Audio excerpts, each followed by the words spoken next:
12장 10절입니다. 19절 말씀까지.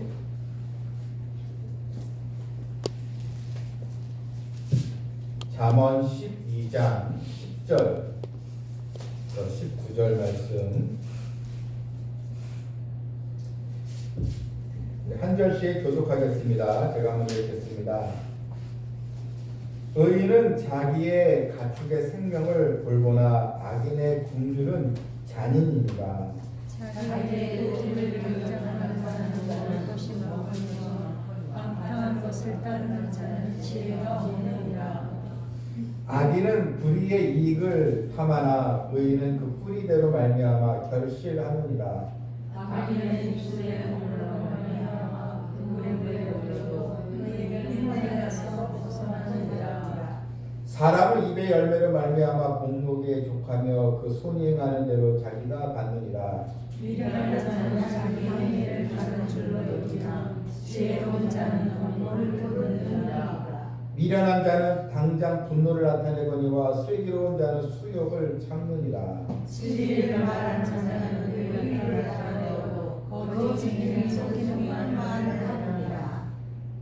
칼로 찌름같이 함부로 말하는 자가 있거니와 지혜로운 자의 혀는 양약과 같으니라. 진실한 입술은 영원히 보존되거니와 거짓 혀는 잠시 동안만 있을 뿐이니라. 아멘. 잠언 오늘 이 말씀은 의인의 삶과 입술, 의인의 삶의 태도, 삶의 모양, 악인과 의인은 달라야 되는데 그렇다면 의인이 살아가는 모습은 어떠한가? 그것을 우리가 또 한 구절씩 보고자 합니다. 먼저 의인은 생명을 소중히 여긴다는 것입니다. 생명을 아끼고 사랑합니다. 얼마나 사랑하는가 10절에 보게 되면 의인은 자기의 가축의 생명을 돌보나 악인의 국률은 잔인이라. 그러니까 이 의인은 이 가축의 생명을 돌본다. 그러니까 이건 무슨 얘기냐면 가축의 생명까지 귀하게 여기는 자가 사람 생명까지 더 귀하게 여기지 않겠습니까? 그만큼 생명을 귀하게 여긴 자는 이 가축의 생명까지 참 아끼고 돌본다. 바로 그런 뜻입니다. 이 간혹 보면 짐승을 학대한다든지 또 자기가 키운 애완견을 그냥 막 버리고 온다든지 그런 사람들도 있는데 오늘 이 말씀은 우선 동물을 보호해야 한다 그런 차원은 아니고요. 이 의인은 즉 하나님을 경외하는 이 백성은 그만큼 생명을 소중히 여긴다 그런 뜻입니다. 남이 좀 잘못되고 안 될 때 정말 긍휼히 여기는 마음, 여러분 이런 마음이 있어야 하는 것입니다.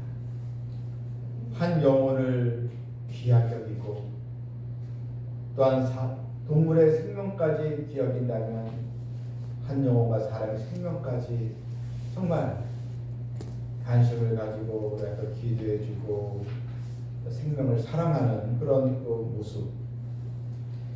그래서 이 가축의 생명까지 함부로 대하지 않고 또 무자비하게 대하지 않는 것. 여러분 그 하나님을 사랑하는 백성은 잔인하고 무자비한 행동이 나올 수가 없는 것입니다. 우리는 이런 독재자들 있잖아요. 이 독재자들이 참 얼마나 그 잔인하게 자기의 정적들을 또 죽이는지 이 독재자들을 보게 되면 정말 그 마음에 하나님이 없거든요. 하나님이 없으니까 그냥 마음껏 생명을 소중히 여기지 않고 잔인하게 행동하는 것입니다.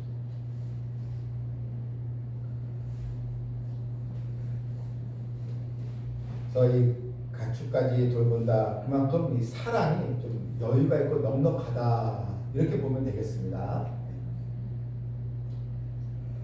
또한 11절에 보게 되면 의인의 삶은 부지런하다는 것이죠.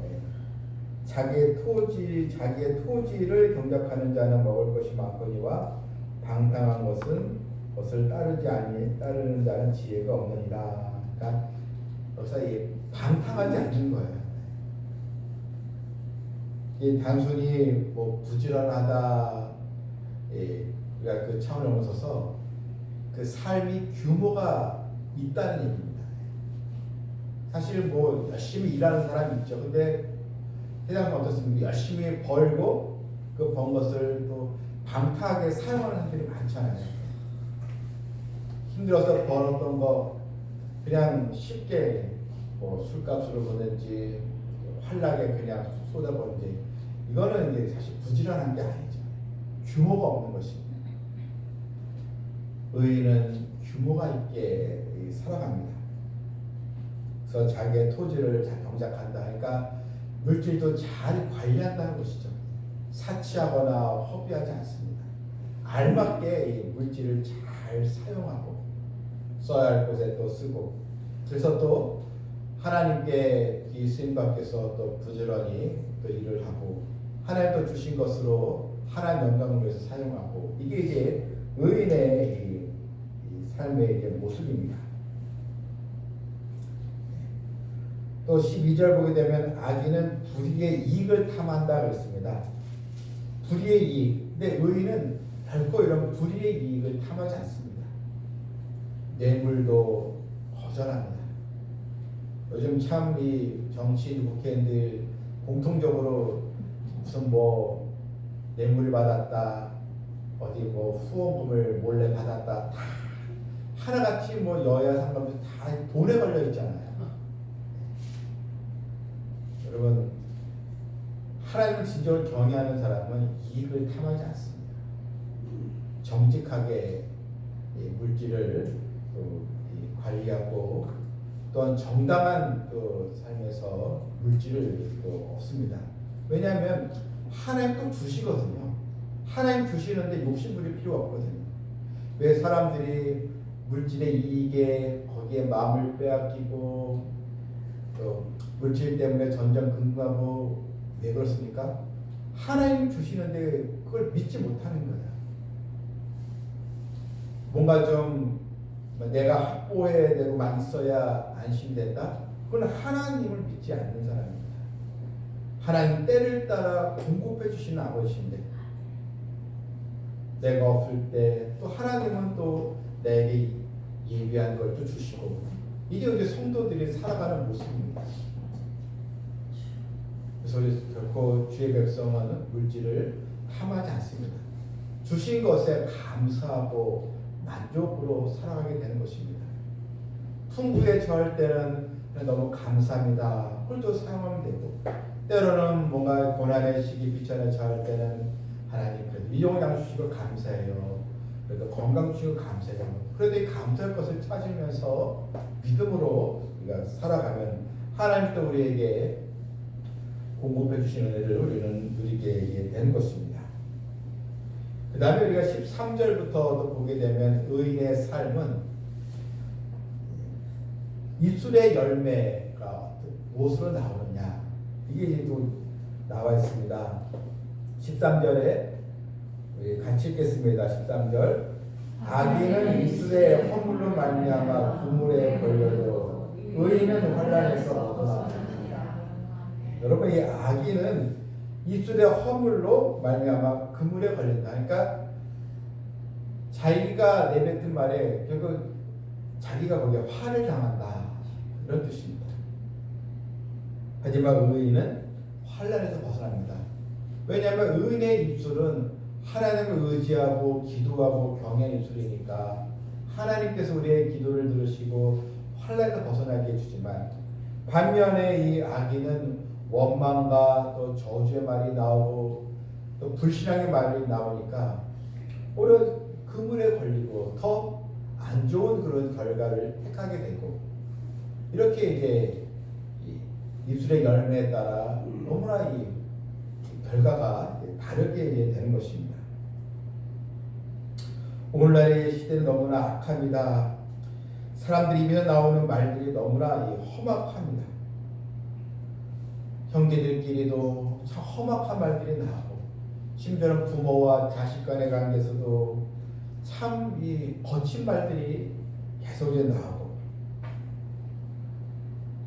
또 학교에서는 학생들이 교사에게 거친 말을 하고 교사에게 욕을 하고 이런 일들이 또 일어나고 악하고 또 잔인한 말들 조소와 냉소 또 폐역하고 저주의 말들이 쏟아지는 그런 상황이 있습니다. 또 드라마나 영화를 보게 되면 참 욕설들이 많이 나옵니다.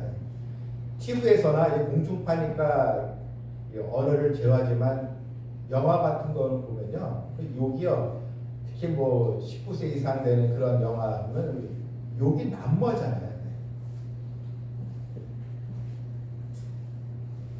여러분 우리가 결국 이 말은 우리 생각에서 나온 거거든요. 그러니까 생각이 악하고 이 생각이 불만이 있으면 입에서 좋은 말이 나올 수 없습니다. 생각이 우리의 마음을 지배하고 있기 때문에 여러분 그 악한 사람들 예를 들어 깡패들 이렇게 보게 되면 입에서 부드러운 말이 나옵니까? 아니잖아요. 그래서 하나님의 자녀는 우리의 입술이 의인의 입술이 되도록 늘 우리의 마음이 성령의 지배를 받아야 됩니다. 또 사람은 그 말한 대로 그 손이 행하는 대로 또 받는다 이렇게 나와 있습니다. 14절에도 사람 입의 열매를 말미암아 공록에 족하며 그 손이 행하는 대로 자기가 받느니라. 또 15절에 미련한 자는 자기 행위를 받은 줄로 여기나 지혜로운 자는 권고를 듣는다. 네, 지혜로운 자는 권고를 잘 듣습니다. 이 권고는 뭐 충고라고 볼 수 있지만 하나님의 말씀에 늘 귀를 기울이고 말씀을 잘 수용한다 이런 뜻입니다. 또 16절도 보게 되면 우리 한번 같이 읽겠습니다. 16절, 17절 같이 읽겠습니다. 미련한 자는 당장 분노를 나타내거니와 슬기로운 자는 수욕을 참는다. 진리를 말하는 자는 그를 나타내어도 거짓 증인이 속이는 말을 하는다. 미련한 자는 당장의 분노를 나타낸다. 하지만 슬기로운 자는 이 억울하지만 수욕을 참는다.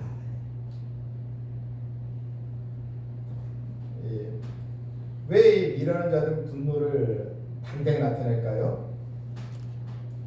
늘 자기가 옳다고 주장하기 때문이죠. 자기도 뭔가 약점이 있고 나도 좀 허물이 있고 나도 좀 문제가 있지 이렇게 하면 되는데 늘 내가 옳고 너는 틀렸어. 그러니까 늘 자기가 옳다고 생각하기 때문에 계속 상대방의 행동에 대해서 비난할 수밖에 없는 것입니다. 너는 그거밖에 못하냐 뭐 이런 식으로 또 분노하고 화를 낼 수밖에 없는 것입니다. 또한 자기에게 뭔가 해가 되거나 손해가 되면 참지를 못하잖아요. 그래서 또 보복을 또 하게 됩니다. 늘 이 삶이 자기가 왕이고 자기가 중심이기 때문입니다. 여러분 우리가 인간관계 보게 되면 자기 중심적인 사람들 보게 되면 어떻습니까? 여유가 없고 여러분 늘 자기 애가 있는 사람들 자기를 너무 사랑하는 사람 물론 우리 나 자신 꾸준히 여겼지만 자기 애가 있는 사람의 특징이 여러분 남에 대해서 굉장히 비난과 또 칭찬이 사실 굉장히 인색한 모습을 볼 수 있습니다. 하지만 슬기로운 자는 고난 속에서도 참습니다. 왜 참습니까? 하나님이 다 재판관이 되셔서 하나님이 다 알아서 해주시기 때문에 그렇습니다. 보면 18절에도 칼로 찌름같이 함부로 말하는 자가 있거니와 지혜로운 자의 혀는 양약과 같다. 여러분 지혜로운 자는 양약과 같다. 우리가 누군가에게 참 이런 마음에 와닿고 위로가 되는 말을 들으면 용기가 나는데 어떤 사람에게는 말을 듣고 막 칼로 마음이 막 찔린 것처럼 그런 고통을 겪는 때도 있지 않겠습니까? 그만큼 이 말이 중요하다는 것입니다.